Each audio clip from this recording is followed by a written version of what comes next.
Je n'ai pas passé une bonne nuit du tout. Voilà, c'est une charge d'apporter le conseil de la parole de Dieu. Et ça va être beaucoup de joie qu'on le fait, mais aussi avec beaucoup de crainte. On ne se prêche pas nous-mêmes.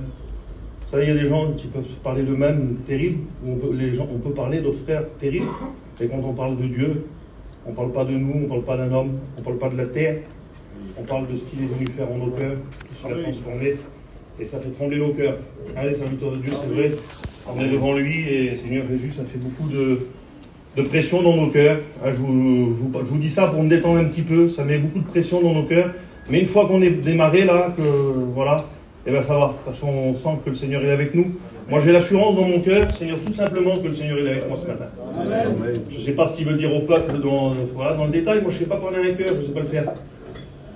Je sais dire des mots, j'ai un langage, je suis comme je suis, chaque serviteur de Dieu est comme il est. Mais parler à un cœur, moi, je ne sais pas faire. Je ne pourrais pas me présenter devant le cœur d'un des frères et te dire, je vais parler à ton cœur. Je ne sais pas le faire. Il n'y a que le Saint-Esprit qui peut faire ça en nous. Le jour. Il n'y a que le Saint-Esprit qui peut faire ça. Et puis, je vous dis franchement, j'avais plein de choses dans mon cœur qui venaient là, dans cette semaine-là. Vous savez comment on médite, on cherche la présence du Seigneur, on réfléchit beaucoup, on essaye de se placer devant Dieu, on essaye de prier, de rentrer dans sa présence. Parce qu'on veut, Seigneur, pas s'apporter soi-même, on ne veut pas apporter un message, Seigneur. Qu'est-ce que vous allez retirer si je parle là, puis que j'apporte un message? Seigneur Jésus, voilà, la capacité que les serviteurs ils ont, apporter un message, c'est ce qu'ils nous apprennent aux écoles bibliques. Il faut connaître nos Bibles. Il faut savoir, Seigneur Dieu, apporter un début, une fin, c'est bien. C'est merveilleux tout ça, c'est vraiment édifiant. Et puis on voit des frères, Seigneur Dieu, quelle grâce. Seigneur Dieu, c'est des maîtres dans la parole. Ça réjouit nos cœurs, c'est bien. Mais s'il n'y a pas le mot de Dieu, les frères qui amènent un message, je suis convaincu qu'il y a le mot de Dieu avec, comprenez. Mais ce que je veux dire par là, c'est si j'apporterai un message, mais sans le mot de Dieu, qu'est-ce que vous en retirerez? Non? L'Église, je vous pose une question, il faut que vous soyez avec moi ce matin.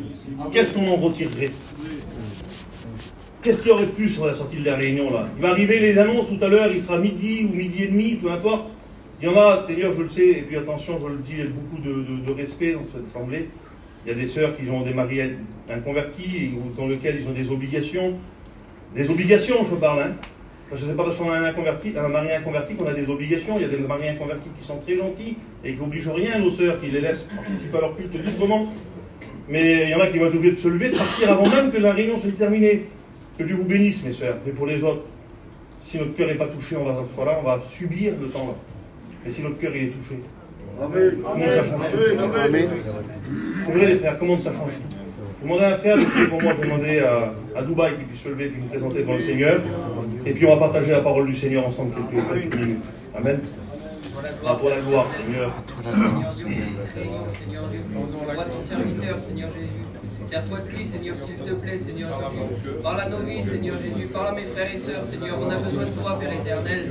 À toi la gloire, Père éternel. Amen. Gloire à Dieu. Gloire au Seigneur. Alors je suis honnête avec vous, j'avais plein de choses qui venaient. Plein de mots qui venaient, les frères. Plein de pensées dans mon cœur. Et ça brûlait dans mon cœur pour partager à l'église. Parce que ça fait maintenant quelques temps que j'étais parti. Et puis j'ai eu l'occasion de m'adresser à l'église depuis quelques mois. Puis ça me brûlait dans mon cœur de le faire. Mais je ne voyais pas où le Seigneur voulait en venir.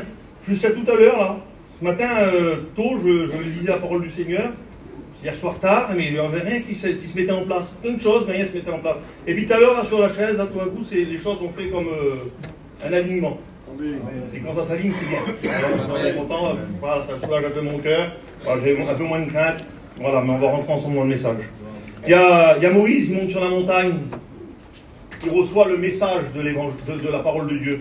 Il reçoit pour le peuple, Seigneur Dieu, il va recevoir un message. En bas, il y a un peuple qui est là, ils sont des millions. Nous, on est quelques centaines ce matin. Ils sont des millions, eux. Ils sont là et ils attendent, ils sont sortis de l'esclavage. Ils sont rentrés, ils sont en train de marcher vers la liberté, là. Mais là, il y a besoin que Dieu soit avec eux et Moïse doit transmettre un message. Et la Bible nous dit qu'il va rentrer dans la gloire de Dieu. Seigneur, quelle beauté. Et c'est ce que j'ai sur mon cœur ce matin, rentrer dans la gloire de Dieu. J'avais marqué que ça ce matin, contempler sa gloire. Et puis Seigneur, je pensais à ça, Seigneur. Moïse, lui, il n'a pas pu rentrer n'importe comment dans la présence du Seigneur.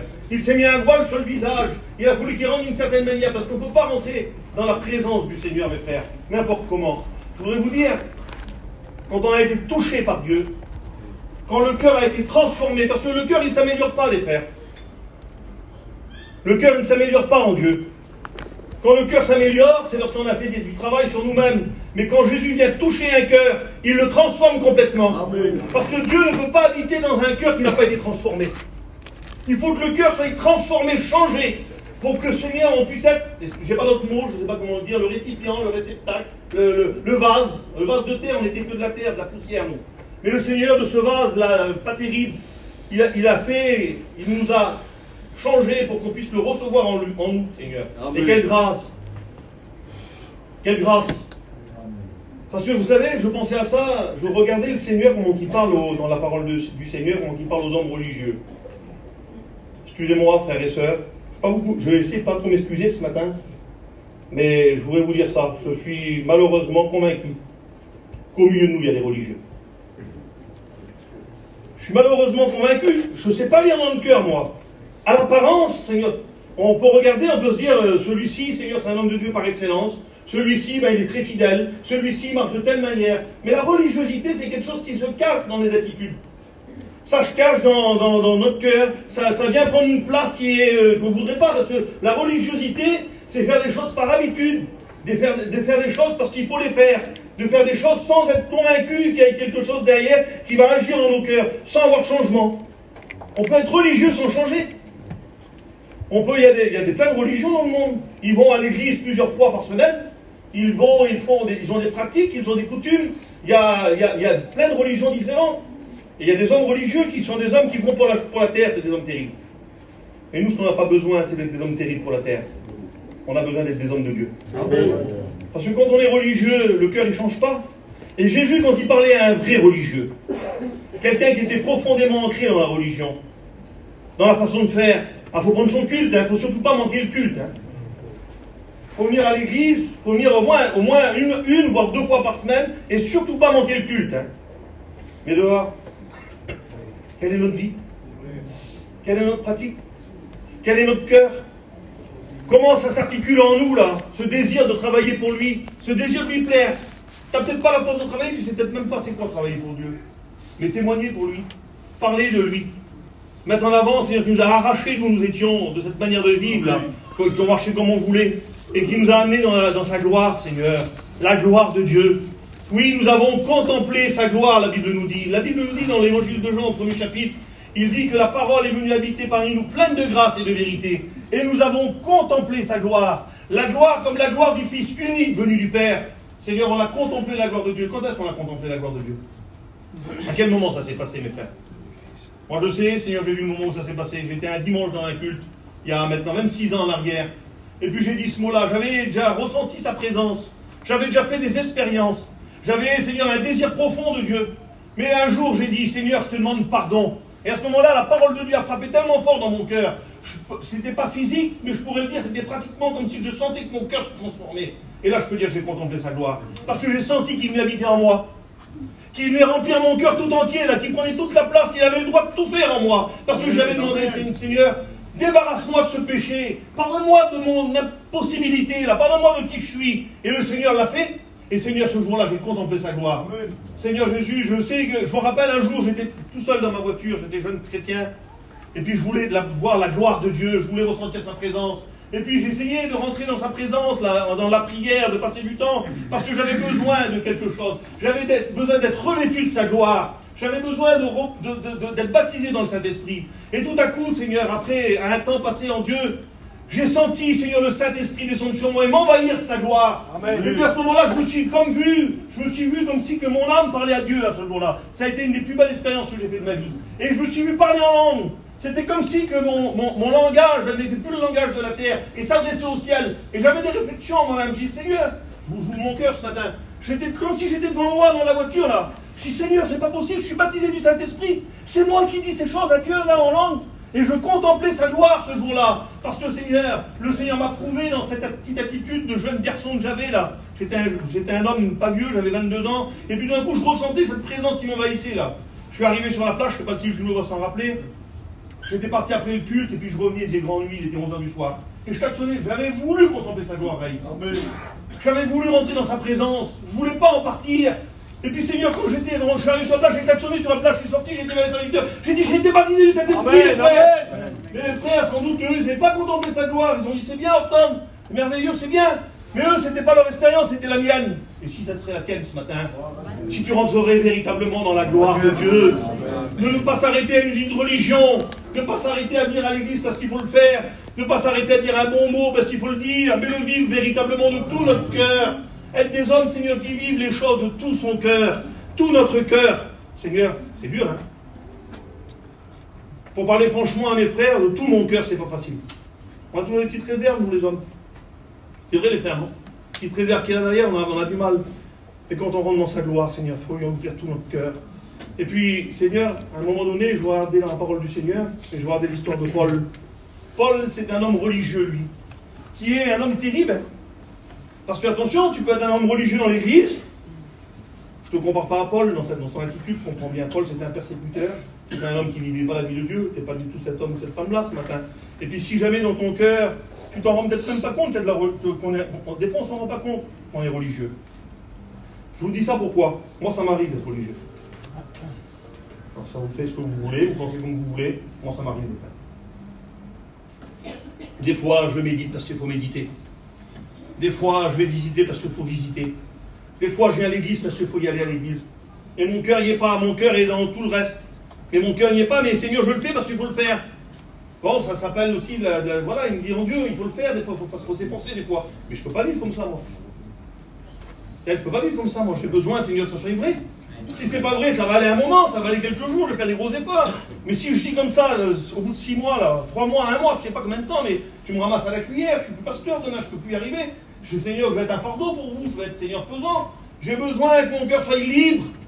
Amen. Parce que quand le voile, il est ôté. Parce que Moïse a voulu qu'il se couvre le visage, lui, pour entrer dans la gloire de Dieu. Mais Jésus, quand il est mort à la croix, le voile s'est déchiré. Amen. Et on peut rentrer véritablement dans la présence de Dieu, sans passer par quoi que ce soit de religieux. On peut rentrer dans cette véritable présence-là. Seigneur, on ferme la porte.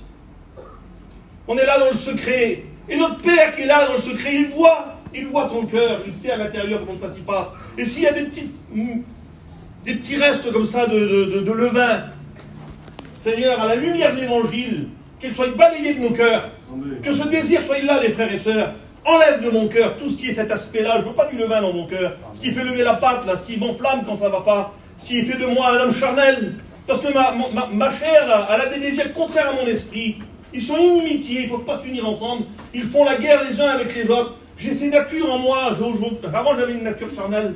Et puis, je vivais comme bon me semblait. J'avais plein d'envie, plein de choses. J'avais été avec... Seigneur, tu peux être comme tu étais. La Bible nous en parle dans le livre aux Galates. Il dit la chair a des désirs contraires à ceux de l'esprit. Et puis, il dépeint là les choses. Et puis, il y a plein de choses à dire. Mais l'esprit a des désirs contraires à ceux de la chair.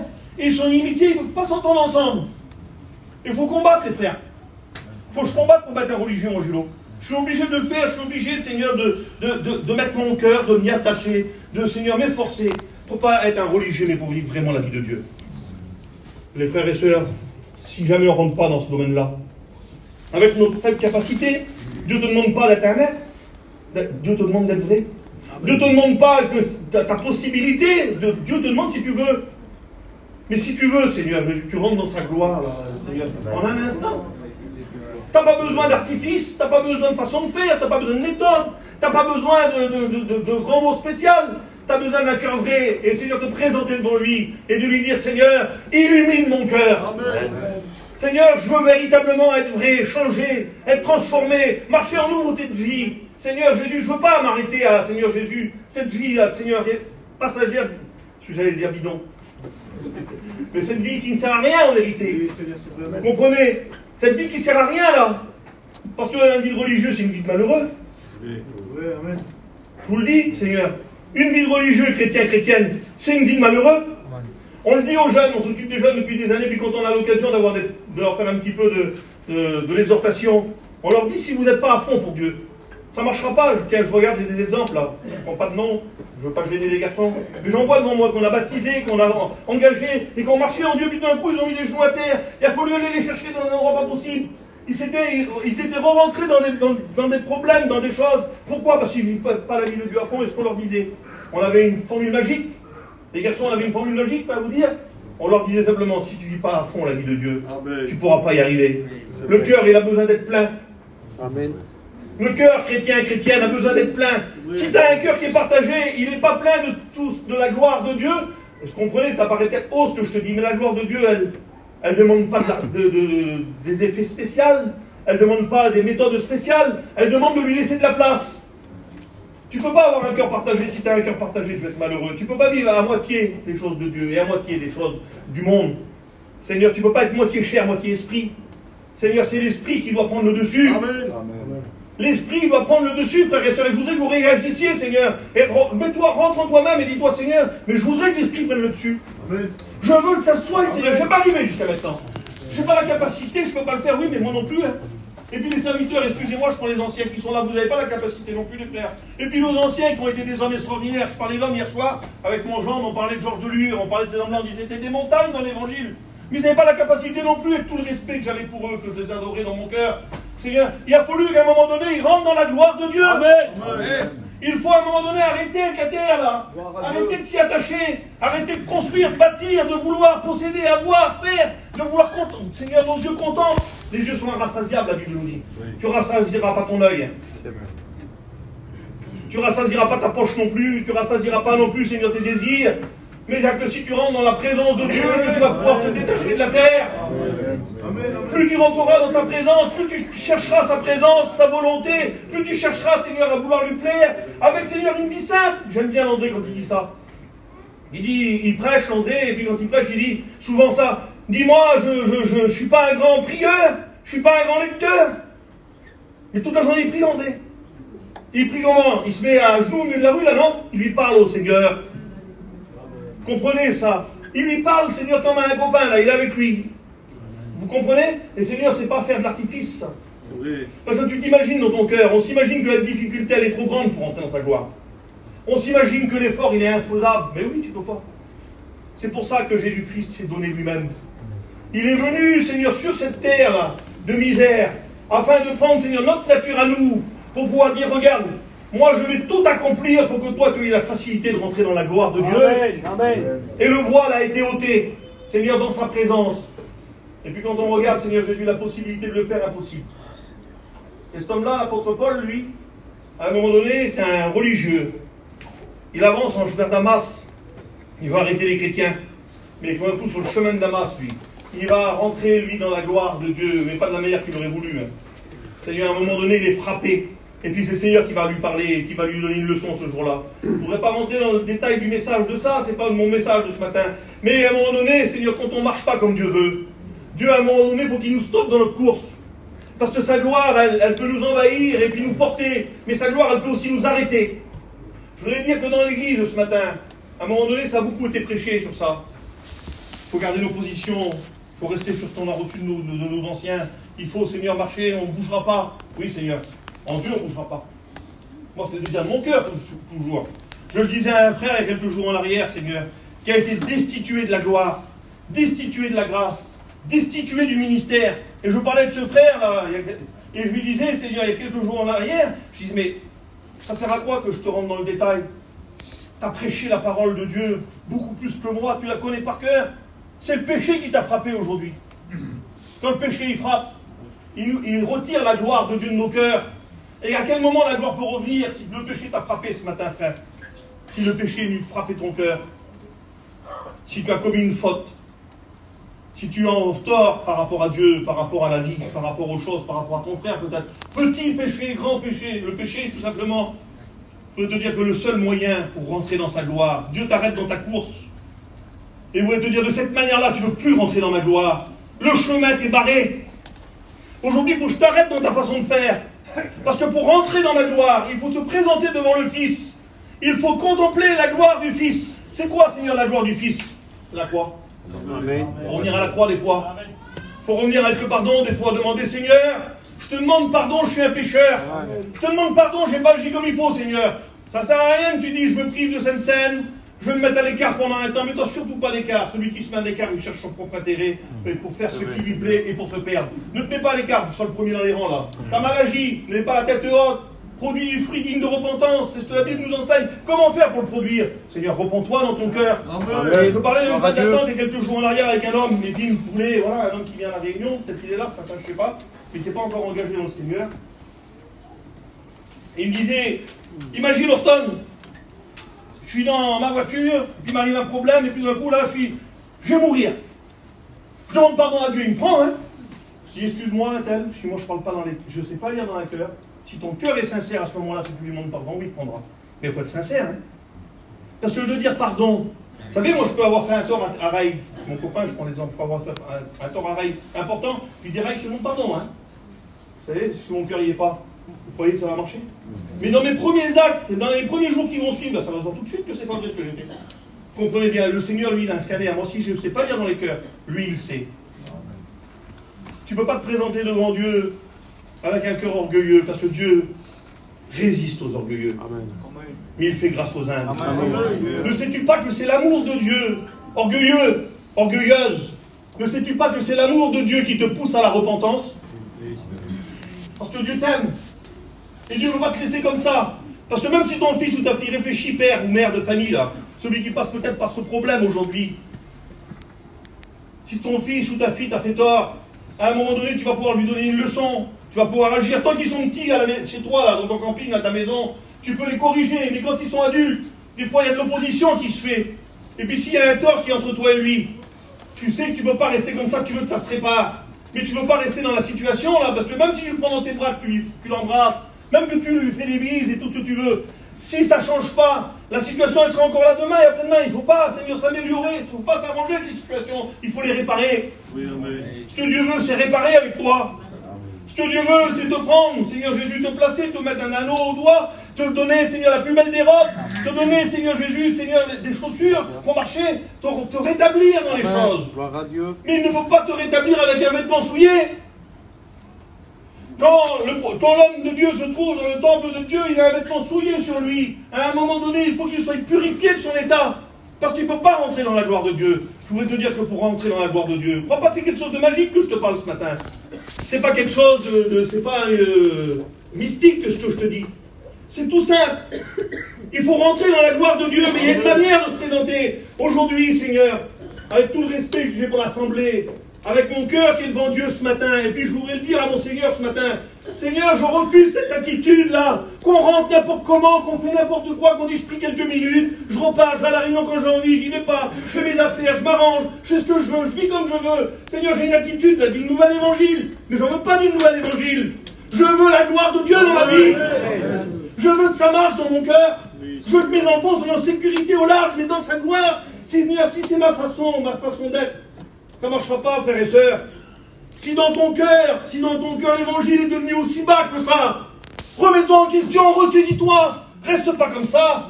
Seigneur, on voudrait, Seigneur Jésus, te prendre et te secouer ce matin, dire rentre dans sa gloire, demande-lui pardon. L'apôtre Paul lui a été frappé sur le chemin. Il a été frappé de cécité parce que je voulais vous dire que le péché aveugle. Mais l'évangile vient avec un collier spécial. Des fois, ça nous éblouit. Des fois, ça frappe nos cœurs, ça frappe nos pensées, ça frappe notre façon d'être. Mais Seigneur, ce collier-là nous rend la vue. Mais avant de nous rendre cette vue-là, il faut que des écailles tombent. On ne peut pas se cacher derrière un don. Tu prophétises peut-être dans l'église.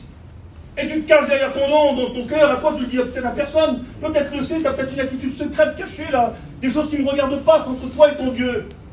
Mais dans ton cœur, ce matin, tu dis, bah, Seigneur, finalement, c'est pas si mal que ça ce que je fais. Autrement, tu ne parlais pas à travers moi. Et je voudrais te dire, des fois, on se trompe. Je vous dis une expérience que j'ai vécue. Vous voulez? Amen. C'est avec moi l'église? Amen. Gloire à Dieu. On était le matin dans un endroit pour pas gêner personne. Parce qu'il y a des personnes qui sont peut-être concernées ce matin-là par les personnes qui étaient là ce jour-là. Et puis il y avait un homme là, Seigneur, c'était en vérité, il n'était pas affiché comme rétrograde, mais c'était un rétrograde. Il vivait comme bon voulait. Et on a su un jour qu'il avait mal agi dans quelque chose, mais vraiment mal agi, il avait péché, vraiment. Vraiment, il avait péché. Et le matin du culte, il est venu au culte où on était là. Et dans le culte, tout d'un coup, il a été saisi de Dieu. Et il s'est mis à prophétiser. Et Seigneur, j'ai été choqué sur le coup de voir prophétiser cet homme-là. Je ne comprenais pas l'attitude. Et puis le Saint-Esprit a parlé à mon cœur. Et le Saint-Esprit m'a dit, ne prophétise pas en ce moment-là, Horton. Après la réunion, il faut le reprendre. Parce que c'est le Saint, c'est moi qui est en train de parler à son cœur et il rejette le message. Il veut le transmettre à un autre. Mais c'est pour lui que je parle. Je ne sais pas si tu saisis ce que je te dis. Des fois, on peut se tromper par nos faux raisonnements en disant, moi je prophétise. Non, le Saint-Esprit te reprend. Ne te trompe pas, hein. Ne te trompe pas, Paillon nous dit ces mots-là. Ah, il y a un homme qui vit dans le péché, quelqu'un qui ne marche pas en Dieu et qui marche dans le péché, ne peut pas être saisi du Saint-Esprit et prophétiser, ne peut pas parler en langue, ça vient du diable. Seigneur, vous comprenez, hein? C'est fort, parce que le Seigneur, lui, il ne marche pas dans cette combine-là. Hein. Il n'y a pas de mélange avec Dieu. Tu peux dire, mais moi je prophétise, non, tu ne prophétises pas, frère. Si tu vis dans le péché, tu ne prophétises pas. C'est impossible que tu le fasses. C'est ça, Julot, c'est pas ça. C'est impossible que tu le fasses. Tu ne peux pas vivre dans le péché et intercéder, non, c'est pas possible. Repends-toi, mon frère, tu vis quelque chose de très grave en ce moment. Tu vis quelque chose qui peut t'entraîner à la mort éternelle, là. Faut que tu te repentes dans ton cœur. Seigneur, on ne se moque pas de Dieu.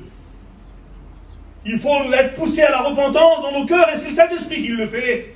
Si ton cœur aujourd'hui te dit, mais tu l'essayes, Seigneur, si ta façon d'être, ta chair, là, elle te dit, c'est pas si grave, regarde, je suis encore avec toi, non. Je voudrais te dire que pour changer, il faut être béni. Amen. Et le Seigneur, lui, est capable de te bénir pour changer. Amen. Mais il ne veut pas que tu restes comme ça. Tant que tu resteras comme ça, tu ne rentreras plus dans sa gloire. Tu auras une barrière devant toi, tu ne pourras plus le faire. Il faut dans ton cœur que tu demandes pardon à Dieu ce matin. Ça ne regarde personne. On ne te demande pas d'étaler ton cœur devant tout le monde. Tu as le droit d'avoir de la pudeur en Dieu. Si tu as fait tort dans l'assemblée, tu peux demander pardon. Mais si ça te concerne entre toi et Dieu, demande pardon à Dieu. Amen. Ça, on ne regarde pas, je n'ai pas besoin de savoir. On n'a pas besoin de... Nous, on n'est pas des Christés. Hein. On est des gardiens. Et on veut dans nos cœurs que tu rentres dans le ciel. Parce que le diable te fait croire des mensonges. En restant sans la gloire de Dieu, tu ne rentreras pas dans le ciel. Tu as besoin ce matin de vivre pleinement la vie de Dieu. Amen. Et cet homme-là a été frappé sur le chemin de Damas. Mais quand il a retrouvé la vue, je voudrais te dire qu'il a marché en nouveauté de pied tout de suite. Il s'est mis à vivre le ciel. Amen. Parce que quand on est béni par Dieu, ça ne met pas 100 ans, je te le promets. Aussi grand qu'a pu être ton péché, aussi loin que le diable a pu t'entraîner, dans tes pensées, dans ta façon de réagir, dans ta façon de vivre la vie de Dieu, aussi loin que le diable a pu te frapper, je voudrais te dire qu'en un instant, Dieu te rétablit. Amen. S'il faut, c'est de la repentance sincère de cœur.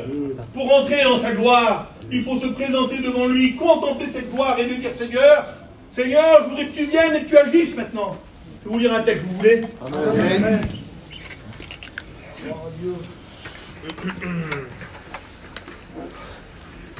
Vous dites la vérité, je sens que je suis approuvé de Dieu. La vérité, c'est pas un message facile à prêcher. Mais je sens que Dieu veut vous le dire ce matin. Il ne veut pas le dire à toute l'assemblée. Hein. Il veut le dire à celui qui est concerné. Et celui qui n'est peut-être pas encore concerné par cela. C'est une mise en garde pour demain. Amen. Parce que l'ennemi, lui, il attendra toujours le moment favorable. Tu peux avoir 15 ans, 20 ans. L'homme que je vous disais, que je parlais tout à l'heure, là, qui était le serviteur de Dieu, c'était un monument dans l'évangile. Il a prêché pendant des dizaines d'années. Et aujourd'hui, il a été frappé par ce monde, par ce péché-là. Et il a été destitué, Seigneur. Ne crois pas que tu as une position. Les pharisiens, ils avaient des positions. Dieu est contre cela. Dieu est contre les hommes qui croient qu'à force de faire des choses, on obtiendra, Seigneur Jésus, on sera à un rang élevé. Seigneur, ce qu'on est par la grâce de Dieu. Oui, Dieu nous confie, il nous confie par la grâce de Dieu, mais nous ne méritons rien. Le ministère que j'ai reçu, je n'ose pas le dire de mes frères, mais je pourrais vous le dire avec moi, le ministère qu'on a reçu, et puis qu'on est gardien de ce ministère aujourd'hui, il ne nous appartient pas. C'est Dieu qui nous l'a déposé en nous. Nous en sommes des gardiens aujourd'hui. On doit bien faire attention. Mais Seigneur, demain, si moi je n'agis pas comme il faut, mon ministère ne me protégera pas. Mon ministère ne me garantira pas le ciel. Celui qui garantit le ciel, c'est le sang de Jésus qui purifie de tout péché. Celui qui garantit le ciel, c'est se tenir devant la gloire de Dieu et d'être avec un cœur vrai, un cœur sincère. Celui qui me garantit le ciel, c'est Jésus-Christ mort et ressuscité. Mais Seigneur, vous savez quand le texte dit ça, dans le premier épître de Jean, il le sang de Jésus-Christ, son Fils, nous purifie de tout péché. Vous savez comment il le dit, le passage là? Il dit, si vous marchez dans la lumière, comme il est lui-même la lumière, alors le sang de Jésus, son Fils, nous purifie de tout péché. C'est-à-dire que le sang de Jésus ne nous purifie pas de tout péché si on vit dans les ténèbres. Il dit, si tu dis que tu n'as pas de péché, tu fais Dieu menteur. Tous les hommes ont péché. À un moment donné, on a tous péché. Oui, mais quand nous avons péché, chrétiens et chrétiennes, avant nous étions des pécheurs. Aujourd'hui, on a été nettoyés, purifiés, lavés par le sang de Jésus. Mais quand ça nous arrive, des fois, de nous tâcher, parce que ça arrive, et peut-être tu es dans cette attitude ce matin, et tu dis, mais comment je vais faire maintenant pour revenir dans la gloire de Dieu, moi? Comment que je vais faire pour revenir au pied de la croix, pour pouvoir changer? Comment ça va faire? Comment ça va marcher? Comment ça va marcher? Comment je peux être pardonné? J'en ai trop fait. J'en ai trop fait à ma femme, à mes enfants, à mon mari, j'en ai trop fait dans ma famille, j'en ai trop fait à telle personne, il y a trop de choses à faire. Oui, la Bible nous dit quand on a trop fait. Alors nous avons un avocat auprès du Père, le Christ, qui intercède pour nous. Et le sang de Jésus-Christ, son Fils, nous purifie de tout péché. Oui, quand on est dans la lumière, comme il est lui-même dans la lumière, on peut se présenter au trône de la grâce en disant Seigneur, je me suis taché. Je suis qu'un misérable. Mais tu es un fils de Dieu, une fille de Dieu. Tu as été changé, transformé. Tu es né de nouveau. Tu as mal agi. C'est tout de suite possible pour toi. Tout de suite possible, les frères, de dire. Il faut le prêcher, il faut le dire, il faut dénoncer le péché, il faut dire qu'il ne faut pas rester dans cet état-là. Tout de suite, tu peux venir au pied de la croix et dire Seigneur, je te demande pardon. Je te demande pardon et je pourrais te dire qu'à ce moment-là, je te promets que le Seigneur est nettoyé tout de suite. Et il y aura du fruit derrière ça. Vous savez, dans l'église, là, mon église, je la connais, Seigneur. Vous savez, j'écoute, je ne le dis pas pour dire que je fais ça, hein, comprenez. Je n'arrive pas à retenir les noms, moi, j'ai un problème avec les noms terribles. Pas autant que le Samuel, parce que vous connaissez le Samuel Courage. Au bout de 20 ans, il appelle toujours le Clay Dan, et le Dan Clay, il n'y arrive pas. Les noms, il n'y arrive pas. J'arrive un peu mieux quand même, moi. Mais j'ai un peu de mal. Mais par contre, quand j'entends une prière, je vous promets que c'est vrai, je sais qui c'est qui prie. Pourquoi? Parce que je suis spécial, non? Parce que je vous aime.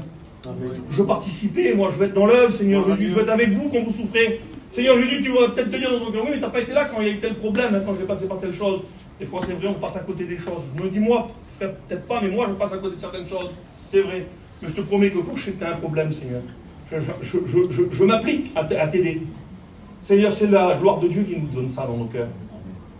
Des fois, il y en a qui se disent, mais moi, je ne suis pas aidé. Mais moi, je veux te dire quelque chose.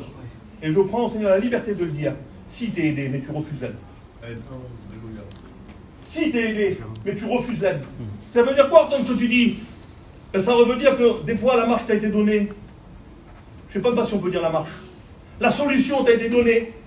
Avec habileté par les anciens, par les frères, des fois on dit, voilà, il faut agir de telle et telle manière, parce que ce que les frères veulent, les ministères, ce qu'ils veulent, c'est te sauver, te gagner, Seigneur, faire de toi un homme, Seigneur, ou une femme qui marche en nouveauté, là, qui ne reste pas dans cet état, parce qu'on sait, vous savez, vous avez déjà vu ça?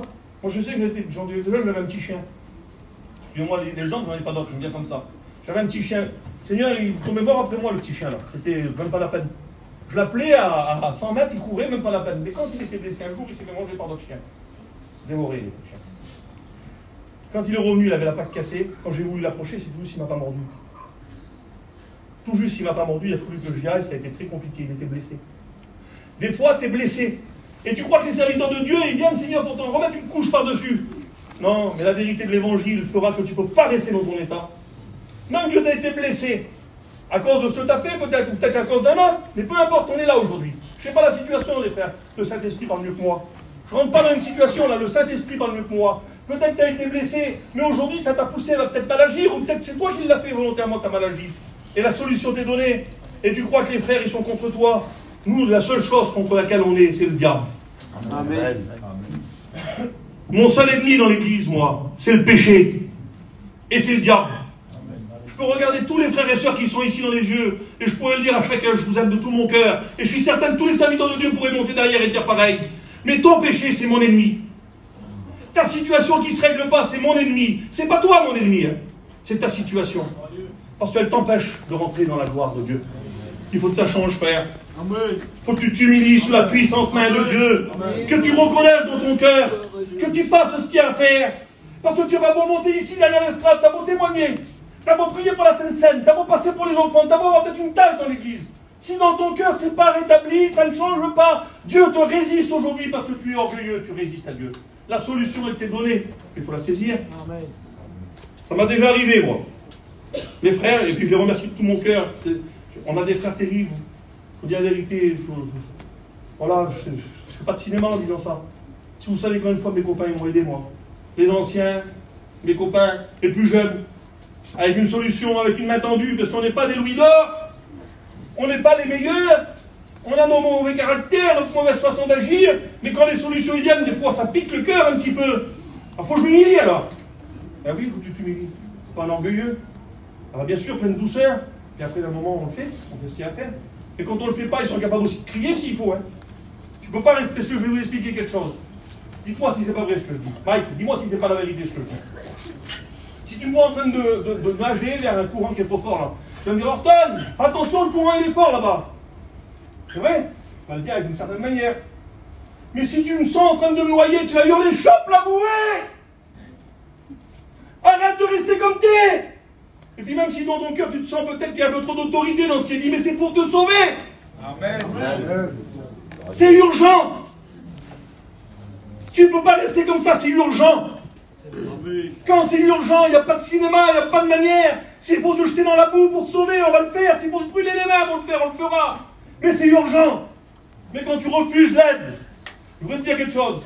J'ai vu ça un jour, ça me vient aussi comme ça. Voilà. Merci au Saint-Esprit d'agir. Un jour, je regardais à la télévision une image, une image, je vous explique l'image. Il y a un petit qui veut absolument partir dans une guerre, là. Et puis il y a le père qui est là, qui fait tout pour le retenir, pour l'empêcher de le faire. Mais à un moment donné, il se laisse aller, le petit, comme ça, là. Il a 20 ans, 25 ans, c'est un homme terrible. Il se laisse aller, il dit, t'as beau me retenir, je partirai quand même. Dès que tu vas m'avoir lâché, je serai parti. Arrête d'essayer de me tenir. Et le père qui est là, il n'a pas le choix que de le laisser partir, et il voit son petit partir dans un combat qui n'est pas bon. Imaginez-vous la souffrance du père, là. Mais il est obligé de le laisser aller. On a beau essayer de te retenir, de te dire, de t'aider, de faire. Si tu veux t'en aller, tu partiras.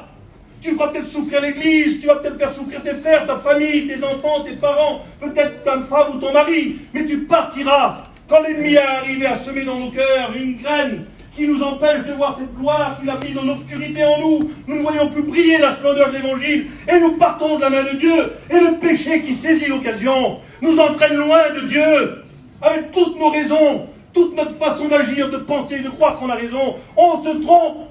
Amen. Amen. Amen. On est en danger imminent. Seigneur, il faut se repentir, se détourner et revenir sous la puissante main de Dieu en s'humiliant. Peu importe ce que ça coûte. Le Seigneur pour toi est mort à la croix. Et peu importe ce que ça y a coûté. Lui, il nous a montré sa gloire, la gloire du Père. Seigneur, il est l'empreinte de sa gloire, le reflet de sa personne. Mais il a fait pour nous, Seigneur Jésus, ce qu'il fallait faire. Lui-même a appris l'obéissance, bien qu'il fût fils. Seigneur, pourquoi tu ne deviendrais pas obéissant à la parole de Dieu? Il t'a parlé tellement de fois, tellement de temps, tellement de moments qu'il te jette, qu'il te propose sa main, qu'il te tend la main avec douceur, avec patience, avec, Seigneur, plein de façons de faire, avec peut-être habileté de la part des frères, que Dieu vous bénisse, les frères de la Tamil. Mais à un moment donné, ça suffit. Il faut rentrer dans la gloire de Dieu. Ça te chamboule le message. Ça te tiraille le message. Tu es en train de combattre dans ton cœur et tu ne voudrais pas que ça se fasse. Tu voudrais que ça ne soit pas comme ça annoncé. Tu voudrais qu'on t'entende. Tu as raison, continue comme tu es, reste sur tes positions. Non! Amen. Non, ce n'est pas la vérité de l'évangile. Tu le sais dans ton cœur. Ce matin, je suis convaincu que Dieu parle à une ou à plusieurs personnes puissamment et qu'il veut te sortir de ton état. Gloire à Dieu. Il faut que tu reviennes sous la puissante main de Dieu, que tu t'humilies. Répare ce qui a réparé. Répare ce qui a réparé, peu importe ce que ça coûte. Peu importe ce que ça coûte. Amen. Que tu sois chrétien, chrétienne, serviteur de Dieu, que tu sois peut-être étudiant, ou je ne sais pas, moi, qui tu veux, ancien dans l'église, qui tu veux, mais répare ce qui a réparé, tu connais, c'est ton cœur, c'est pas le mien. Seigneur Jésus, mon cœur se libère ce matin en t'annonçant le message que Dieu veut te dire.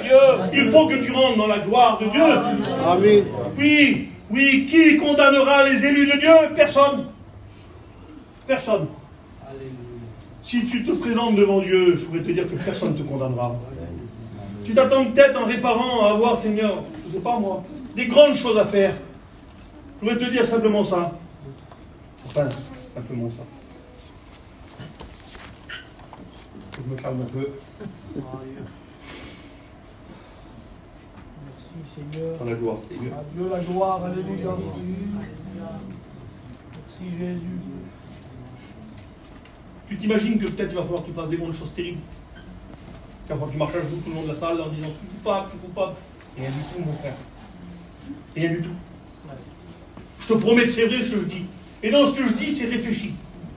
Je ne parle pas comme ça pour dire des mots, c'est réfléchi, je te dis. La réconciliation, le rétablissement, le pardon. Ça peut être une réconciliation avec un frère. Ça peut être une réconciliation avec l'église ce matin. Ça peut être une réconciliation entre toi et Dieu. Ça peut être une réconciliation dans ton foyer avec tes enfants. Je ne suis pas Dieu, ça te regarde entre toi et lui. Mais je voudrais te dire qu'il n'y a pas grand-chose à faire. Il y a juste à dire oui, Seigneur. Amen. Ne réunis pas ton coup. Dieu fait des reproches à un moment donné à Israël. Il dit Israël, peuple au cou raide. Tu seras brisé subitement. À un moment donné, Seigneur, il faut arrêter d'avoir le cou raide. Il faut dire oui. Oui, c'est vrai. Il faut s'humilier. Et le rétablissement se fait tout de suite. Amen. Tu sais ce qu'il y a à faire. Des fois, un simple mot. Je te demande pardon. C'est pas difficile, Seigneur. Pourquoi c'est si dur, les frères, alors? Pourquoi, les frères et les sœurs? Pourquoi c'est si dur? Pourquoi c'est si difficile? Pourquoi tu te priverais du ciel ou tu priverais le ciel à quelqu'un d'autre? Vous savez, ça va dans les deux sens, les frères. S'il y a de la réconciliation qui se fait aujourd'hui, je suis convaincu qu'il va y en avoir. S'il y a des frères qui viennent vers toi te demander pardon, ne dis pas, oui, mais c'est trop facile. Hein. Non, ne fais pas ça, chrétien, chrétienne. Toi qui as peut-être subi un préjudice, là. Si ton frère prend le courage de ce matin de venir réparer, tends-lui les bras, prends-le dans les bras, embrasse-le. Ne lui dis rien, mon frère, c'est pas grave, bien sûr que je te pardonne. Ne fais pas l'erreur, chrétien, chrétienne, de dire, oui, ben c'est 50-50. Non, non, non. Il vient te demander pardon, c'est qu'il a tort. Ben accepte son pardon. Il t'a fait un préjudice, pardonne-le. Peut-être que c'est quelqu'un qui n'a pas la force de venir vers toi. Peut-être que ton frère n'a pas la force vers lui, toi. Prends-le dans les bras. Dis, c'est pas grave. On va pas rester comme ça quand même. Ça va, on va aller en avant. Si c'est dans ton foyer, prends ta femme, va manger une pizza, là, pas lui. Dis, tiens, oh, je sais pas moi. Arrange-toi, mais fais ce qu'il faut. Ça vous fait sourire, les frères. Et c'est tellement vrai. Amen. Il y a tellement de foyers qui souffrent, tellement de familles qui souffrent à cause d'une petite situation, à cause de quelque chose qui paraît pas grave pour tout le monde. Et puis si c'est grave, si tu as commis des choses graves, produis du fruit digne de repentance. Va vers les frères, arrange-toi, parle, dis ce qu'il y a sur ton cœur. Ils vont t'aider, les frères. Les frères, s'il y en a quelqu'un qui vient nous trouver aujourd'hui, quelqu'une qui vient nous trouver aujourd'hui, faisons pas l'erreur, Seigneur Jésus, de prendre ça à la légère. Faisons pas l'erreur de dire, c'est rien, ça va aller, non. Allons au fond des choses. Soyons capables de dire aux frères et à la sœur qui viendra vous trouver, serviteur de Dieu, dans cette journée, de dire, ma sœur, tu n'aurais pas dû faire comme ça. Mais c'est pas grave, le Seigneur va t'aider. C'est bien que tu fais ce que tu fais là.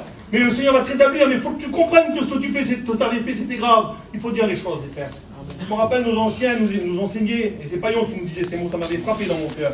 Moi, j'avais toujours entendu, quand j'étais aux études, ça faisait une dizaine d'années que j'étais chrétien, les frères nous avaient bien enseigné pourtant. Mais j'ai toujours entendu quand un frère vient vers toi, qui te dit ça va, on va se réconcilier, il dit c'est pas grave, allez 50-50. Et Payon a dit ce mot-là ce jour-là. Et ça m'avait choqué, sur le coup, mais comment j'ai compris derrière. Il dit si un frère vient vers toi, et qui t'a fait tort terrible, et qui te demande pardon, dis pas c'est pas grave, dis c'est 50-50, dis pas ça. Dis c'est grave ce que tu m'as fait, mais je te pardonne. C'est la vérité ça les frères. Parce que quand tu as commis quelque chose envers quelqu'un, il ne faut pas l'entraîner dans ce que tu as fait toi, hein, en disant ben 50-50. Il faut que tu reconnaisses ton état, comment ça se fait pas. Ça va durer 15 jours, 1 mois, 2 mois, mais ça va recommencer. Par contre, si tu es sincère, si ton frère qui t'a fait tort, qui a mal fait, vient vers toi et qui te dit je te demande pardon, oui bien sûr je te pardonne, puis on n'en parle plus maintenant. Reparlez-en plus de s'il était pardonné les frères. Remettez-le plus sur le tapis. Remenez-le plus, parce que la gloire de Dieu, elle chasse tout ce qui est mauvais. La gloire de Dieu, elle estrie tout ce qui n'est pas bon. Et quand c'est rétabli, c'est plus la peine d'en parler. Ça s'arrête là. On ne se garde pas un dossier dans la poche pour demain. Je te rappelle, à l'époque, tu m'as fait ça, mais tu m'as demandé, on s'est excusé, non? Alors c'est fini, il ne faut plus en parler.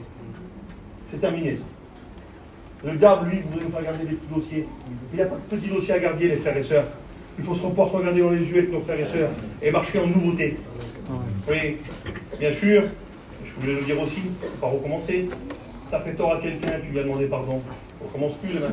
Bien que le Seigneur, il dit, si mon frère a fait quelque chose contre moi, combien de fois je le pardonnerai? Serais-je jusqu'à 7 fois? Il dit, je ne te dis pas jusqu'à 7 fois. Je te dis 77 fois, 7 fois par jour. 70 fois, 7 fois par jour. 490 fois par jour. Tout le temps, quoi. Oui, mais il faut que le cœur soit vrai. J'ai compris ça un jour, je ne sais pas si tu l'as compris. Il ne faudrait pas, je vais bientôt terminer. J'ai compris ça un jour. Je dis, Seigneur, c'est comment je fais, moi, quand j'ai péché pour être pardonné? Ben, le seul moyen, bien sûr, c'est de venir à la croix, de demander pardon, tout ce qu'on vient de parler là.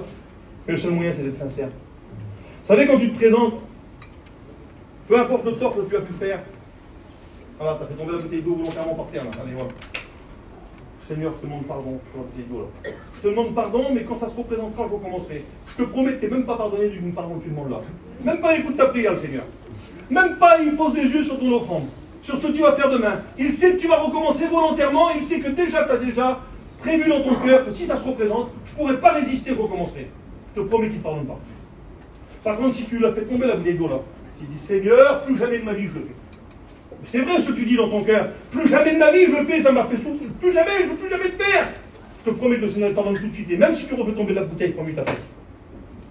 Mais moi je ne suis pas un scanner, je ne suis pas Dieu, mais Dieu sait la sincérité. Amen. Si c'est sincère dans ton cœur, s'il y a vraiment un regret dans ton cœur profond, et parce que vous savez, il y en a qui disent pardon.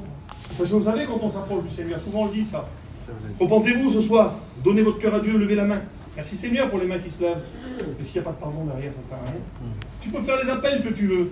C'est Joanito qui disait ça. Alors c'est une façon de le dire, comprenez bien. Beaucoup de respect, je le dis. Il y aura beaucoup de mains, dans le ciel, et il y aura beaucoup de manchots en enfer. On vous en dit, il y en a qui lève la main, il y a quelqu'un qui est sincère, le cœur n'y est pas. Bien sûr que c'est inné ça quand on fait nos appels chaque réunion, je fais un appel. Seigneur, voilà, j'ai dans mon cœur comme ça, je vous donne l'occasion à chaque fois. Mais je suis conscient que dans les mains qui se lèvent, tous ne viendront pas à Dieu. Tous n'iront pas au bout des choses, parce que le cœur n'y est pas. Mais le cœur, moi, je ne suis pas le cœur.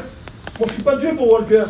Mais par contre, si ton cœur est sincère tout de suite, peu importe ce que tu as commis, tu lui demandes pardon dans un désir dans ton cœur de ne plus jamais recommencer, tout de suite, pardon. Tout de suite. Dieu n'attend pas, lui. Alors l'apôtre Paul, lui, quand il est frappé, je fais garer le message un petit peu. Je termine, vous me donnez encore 5-10 minutes. Amen. À un moment donné, lui, il est frappé et puis il commence à prêcher franchement l'évangile. Ça commence à être un serviteur de Dieu. Avant, ils étaient tous des... Moi, je ne sais pas, mais quand je crois à Rudy, par exemple, je le connaissais avant, c'est un pécheur, Rudy, quoi. C'est dans le péché jusqu'au cou, Rudy. Ça fait honte des fois de le dire, ça on n'aime pas en parler. Moi, je ne sais pas, je regarde mon péché d'avant, je n'aime pas en parler comme si c'était une gloire. Hein. Je ne me glorifie pas de ce que j'étais avant. C'est de la boue, ça. Mais il faut dire aussi, le Seigneur a mis les mains dans la boue pour nous en arracher. Amen. Et ça, c'est une gloire. Amen. C'est une gloire que ce Dieu a fait de nous. Mais alors, quand il nous a appelés, Seigneur, et puis qu'il a fait de nous des chrétiens, puis qu'on a répondu à l'appel, les garçons là, qui se sont levés pour servir Dieu, ceux qui ont répondu à l'appel de Dieu, Seigneur Jésus, Dieu vous a fait une grâce, les frères. Nous ne sommes pas des hommes terribles, nous n'avons pas une grande intelligence, nous ne sommes pas des hommes spéciaux, mais Dieu lui a confondu les choses chasses de ce monde avec les folles. Dieu lui a su, par Seigneur, des gens simples. Il a choisi des pécheurs, il a choisi, Seigneur, des hommes simples du peuple. On était des hommes simples, nous. On n'était pas des membres honorables. Mais Seigneur, on a été choisis pour annoncer l'évangile. Quelle grâce dans nos cœurs, on a annoncé l'évangile. Et aujourd'hui, quelle grâce, on annonce l'évangile. Quel privilège dans nos cœurs, mais quelle responsabilité. Quelle responsabilité règne. Mais à un moment donné, l'apôtre Paul lui se met à rentrer dans cette responsabilité-là, puis je peux vous dire qu'il va au bout, Seigneur. Autant il a persécuté l'Église, autant il a fait du bien à l'Église. Et à un moment donné, il se retrouve dans le livre des Galates. Et puis il parle à une église qui, Seigneur, il a parlé à une église, je ne voudrais pas entrer dans le détail du message qu'il donne à cette église, mais à un moment donné, il va leur expliquer son témoignage. J'ai été frappé sur le chemin de Damas, j'ai vécu ceci, j'ai vécu cela, il leur explique tout. J'ai prêché franchement l'évangile. Des fois, on a besoin de vous amener avec nous, là, dans ce qu'on est, et dans ce qu'on veut vous dire, là. Mais à un moment donné, il va poser une question. Mais Galates, vous avez commencé par la chair, là. Vous avez commencé par l'esprit, pardon. Vous les finir par la chair. Mais Galates dépourvu de sens. Qui vous a fasciné? Et puis je voudrais terminer avec ces mots-là en 5 minutes, là. Mais qui nous a fasciné pour t'en arriver à ça? Tout ce que je te parle depuis tout à l'heure. Réfléchis, rentre en toi-même. Qu'est-ce qui m'a amené à ce que j'en suis aujourd'hui? À cet éloignement du véritable évangile, à ce détournement de la véritable foi que j'avais reçue dans mon cœur, parce que j'avais bien commencé. Tu le dis en toi-même tout de suite, là, tu te rappelles tes expériences, peut-être même que l'ennemi t'en rappelé. T'es pas n'importe qui, toi.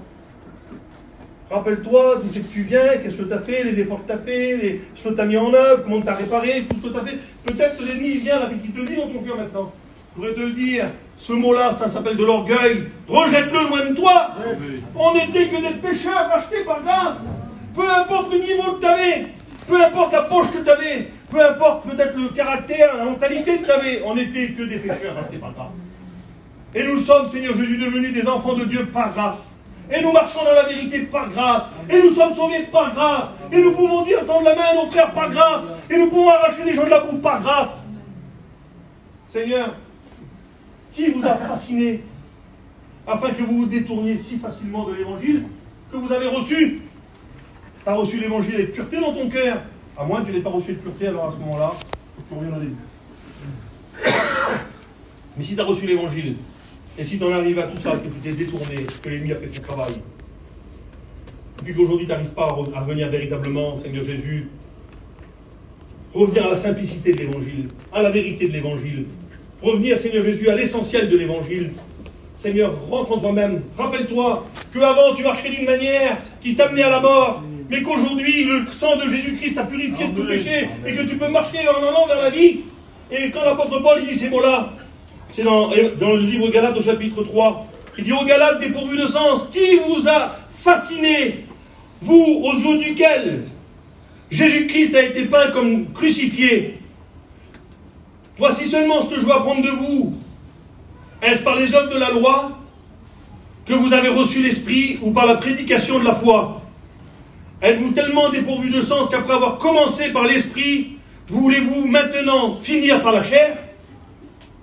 Tu as reçu l'Évangile, tu as reçu la grâce. Est-ce que tu voudrais revenir à ta religiosité là, que tu avais avant? Tu voudrais revenir à ce que tu étais? Ben, chez nous, ça ne se fait pas comme ça. Ben oui, mais moi, je ne pense pas. Ben, nous, on est des hommes de caractère. Mais vers moi, ça ne se passe pas comme ça. Moi, je ne peux pas accepter ça. Moi, je ne peux pas faire ceci. Moi, je ne peux pas faire cela. Un nouvel évangile, quoi. Un évangile à Lazaro. Il y en a qui pensent ça hein, dans l'église. Chrétiens, chrétiennes, ceux qui ne sont pas concernés, là. Pensez pas ça, hein. Il n'y a pas d'évangile à Lazaro, là. Il n'y a pas un pasteur qui vient avec une épée et puis qui vient vers les autres. Et pourquoi tu n'as pas dit ceci à lui ou à elle? Ça ne te regarde pas, mon frère. Si les serviteurs de Dieu, ils règlent, ça ne te concerne pas, ça ne te regarde pas. Excuse-moi de prendre cette autorité de te le dire, mais c'est la vérité. Tu n'as pas à régler les problèmes des autres, toi. À moins que tu sois concerné directement, ou que tu puisses être un moyen de bénédiction pour ton frère. À ce moment-là, Seigneur Jésus met tout en œuvre pour le faire. Mais si tu n'es pas concerné, si tu vois les choses d'un peu loin, et si tu crois que les choses doivent se régler, Seigneur, à Lazaro, tu t'es trompé de l'église. Va, Seigneur, ailleurs.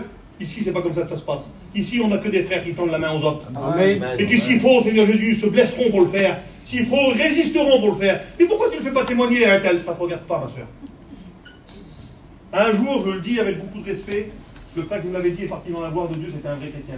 Il est venu me trouver par rapport à un gadjo qui était dans l'église, excuse-moi s'il y a des sédentaires. Il m'a dit, pourquoi lui, il ne témoigne pas dans l'église? Ça fait 3 ans qu'il est là. Donc j'ai dit, excusez-moi, je prends les mots que je voulais te prendre. J'ai dit, un tel, t'as remarqué Joaquin qui ne vient plus à la réunion? Qui? Joaquin. C'était à l'époque où le garçon, il était rétrograde depuis maintenant 1 an et demi. T'as remarqué qu'il ne vient plus à la réunion depuis plus d'1 an? Mais qui ça? Mais Joaquin. Tu sais pas qui c'est Joaquin? Mais le monsieur que tu connais pas, tu le connais par contre. Tu as vu qu'on ne l'a pas fait témoigner à lui. Toi, tu sais que lui, il fallait qu'on le fasse témoigner. Tu le connais mieux que nous, tu as plus d'amour que nous. Tu connais sa vie à l'homme, là? Tu sais pourquoi il ne veut pas témoigner? Tu crois qu'on est aveugle, qu'on ne voit pas les personnes dans l'église? Tu crois que si la personne... Bon, excusez, peut-être au milieu de nous, il y en a un qui a été blessé, que ça fait longtemps que tu es dans l'église et que tu n'as pas témoigné. Et que tout marche bien dans ta vie. Je te demande pardon, mon frère. Viens nous trouver, ne sois pas orgueilleux, viens nous trouver. Tu peux me le dire.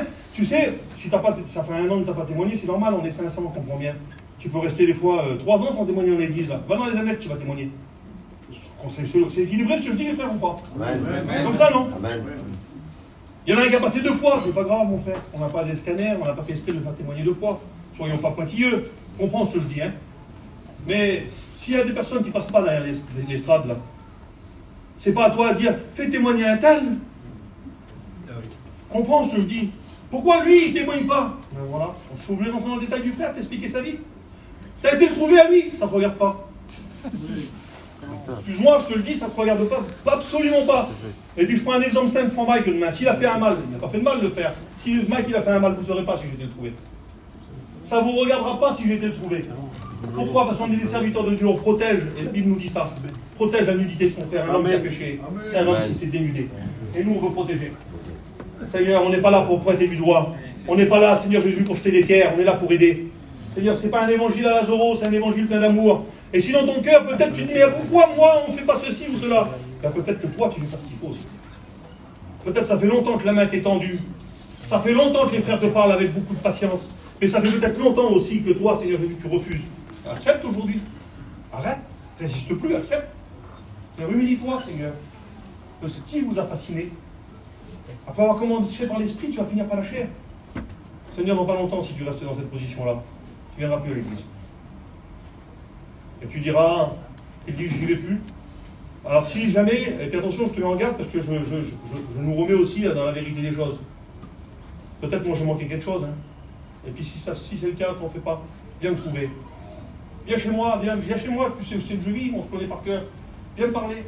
Entre toi et moi seul, s'il faut, va le Julot seul, va le Ray, va le Rudy, va vers un serviteur de Dieu, va le Sandy, va n'importe lequel des serviteurs de Dieu, va l'autre jour, va n'importe qui.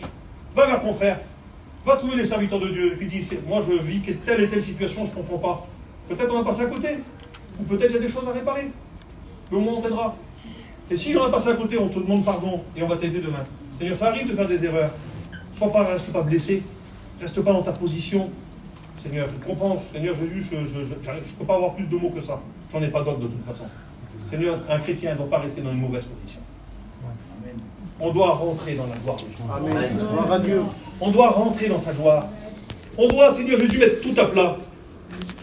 Je peux te donner encore un conseil, j'ai le droit de donner encore un conseil, les frères? Ne joue pas sur ça. Le message que je viens de te prêcher, peut-être l'ennemi va essayer de te donner une façon de t'en sortir sans faire ce qu'il faut. Et tu vois où, Antoine? Oui. L'ennemi est en train de te dire, c'est vrai que tu as eu des choses, c'est vrai qu'il faudrait que tu répares. Mais bon, tu as vu le frère, il a ouvert la porte là. Il a dit, voilà, ça va être tout simple, ça va être tout facile. Va vers ton frère, fais juste une petite tape sur l'épaule, ça va suffire. C'est vrai que c'est vrai que dans la majorité des fois, ça va suffire. Mais si tu sais qu'il y a des choses à réparer, arrête maintenant. J'ai le droit de le dire, ça? Amen. Arrête maintenant. Et viens réparer. Arrête maintenant. Et viens réparer. Tu ne peux pas rester comme ça. Il faut que tu rentres dans la gloire de Dieu. Seigneur, tu vas être un malheureux combien de temps? Tu vas être une malheureuse combien de temps? Combien de temps ça va durer? Combien de temps la situation familiale elle va t'empêcher là? Combien de temps ta vie, Seigneur, je vais être tes enfants, avec tes fils, avec tes filles, je ne sais pas moi, avec, Seigneur, ton mari ou ta femme, avec tes frères dans la foi, combien de temps ça va durer? Parce que vous savez quand ça ne marche pas bien. Quand ça ne marche pas bien, bon, je sais c'est quoi quand ça ne marche pas bien. C'est pas bien. T'as beau dire comme tu veux, t'as beau avoir toutes les raisons, tous les torts, peu importe, mais tu sais que ça ne va pas. Ça va pas durer longtemps, ça. Comment que le cœur est dégagé quand tu as fait ce qu'il faut? Je vous parle avec expérience, quand tu as fait ce qu'il faut, quand tu t'es humilié, j'ai dit à ton frère, on n'est pas se boire un petit café, pour te dire des choses. Excuse-moi, je n'ai pas été à la hauteur. Excuse-moi, je n'aurais pas dû te dire ça. Excuse-moi, je n'aurais pas dû faire ça. Seigneur, ton cœur, l'autre, tu trouves toi qui va te dire quoi là en face de toi? Je te pose une question. Claude, si je viens vers toi demain, moi, ou si je vais vers Tyson ou Valroy, tiens, mon cousin, je te demande pardon. Je n'aurais pas dû faire comme ça. J'ai tort, hein? J'ai tort. Vous voyez qu'il va me jeter les tomates? Devant une vraie humilité. Mais le frère, même s'il est blessé dans son cœur, il va peut-être te dire des choses, il va peut-être te dire, oui, c'est vrai que tu m'as fait mal, tu n'aurais pas dû, c'est peut-être difficile, oui, tu n'aurais pas dû faire ça. Bon, ben c'est pas grave, on est des chrétiens, allez, ça va aller. Puis tu as enclenché le pas, là, c'est fini. Tu comprends, il faut que ça soit fini. Il faut que cette situation, elle s'arrête maintenant. Et c'était le message qu'il y avait sur mon cœur. Seigneur, lui, le Seigneur, il a déchiré le voile. Amen. Il nous a fait rentrer dans sa présence. Seigneur, on a contemplé sa gloire. Seigneur, on est des véritables. Et on ne veut pas, Seigneur Jésus, d'artifice là. Et on veut que ça marche maintenant. Je veux que ça marche pour toi, moi. Je ne sais pas qui tu es. Dans mon cœur, il y a des pensées. Je ne voudrais pas faire de... Voilà, dans mon cœur, il y a des pensées sur certaines personnes. Je sais qu'il y en a certains qui ont des choses à réparer. Je suis pasteur d'église avec mes frères, on est pasteur d'église, on le sait. Mais il y en a plein que je ne sais pas. Il y en a plein que je pourrais être surpris quand les choses vont se régler. Mais que Dieu vous bénisse. Amen. Réglez les choses. Amen. On n'a pas un évangile de rose, c'est vrai. Mais je vous promets que c'est rempli d'amour. Je vous promets que c'est rempli d'amour. Il faut que ça marche. Il faut rentrer dans sa gloire. Amen. On va lire un dernier texte, on prie le Seigneur. Je vous le lis. C'est beau la Bible. Parce que moi, je veux qu'il n'y ait rien qui puisse me séparer de l'amour de Christ. Ni la hauteur, ni la profondeur, ni les choses présentes qui sont à l'avenir, ni les périls, ni les choses qui pourraient être là. Seigneur, ni les mauvaises pensées, ni les choses, je ne veux rien qui me sépare de l'amour de Christ. Christ est mort pour moi, ça a de la valeur. Et je ne veux rien laisser à l'ennemi, pas un lacet. C'est ce que disait Abraham, tu n'auras rien du tout, même pas un lacet. Seigneur, on veut pas être racine d'amertume. Que tout disparaisse là. Puis l'apôtre Paul, il dira encore ces mots. Il en a dit des mots, l'apôtre Paul. Hein. C'est bon. Hein.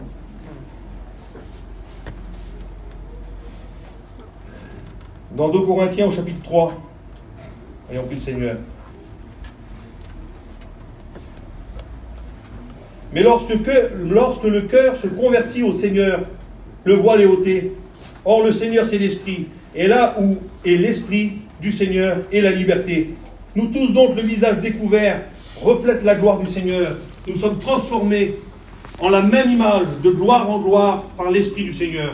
Amen. Amen. Oui. Quand le cœur est transformé, Ça marche. Amen. Ça marche. Et on va prier le Seigneur. Ce matin, il faut que tu rentres dans la gloire de Dieu. Amen.